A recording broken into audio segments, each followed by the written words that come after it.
এই ভিডিওটা মায়ের কাছ থেকে পারমিশন না নিয়েই আমি ছাড়ছি, কিন্তু এখনো জানি না আমাকে তার জন্য বকা খেতে হবে না। আমার মূল উদ্দেশ্য হচ্ছে এই ভিডিওর কিছু কথোপকথন তোমাদেরকে শোনাবো, যেই কথোপকথনগুলো হচ্ছে আমার বাবা এবং মায়ের। আমি তোমাদেরকে কথা দিলাম এই কথোপকথনগুলো শুনে যদি তোমরা না হাসো, প্রত্যেকজনের এমবি আমি ফেরত দেব। যাই হোক, এই জায়গাটা হচ্ছে কোনো এক রাজবাড়ির অবিচ্ছেদ্য অংশ। তো এবার চলো ভিডিওটা দেখে নাও।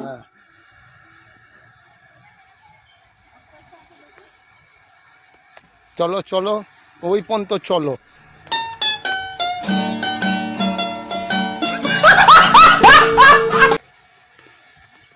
হ্যাঁ চলো গেট পর্যন্ত চলো।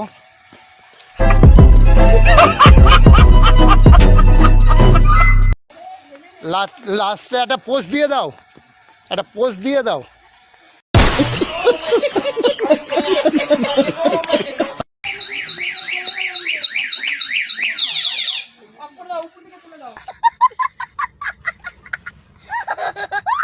ওপর দিকে তুলে দেবো। আচ্ছা তুলে দিলাম, ওপর দিকে তুলে দিলেও হচ্ছে না।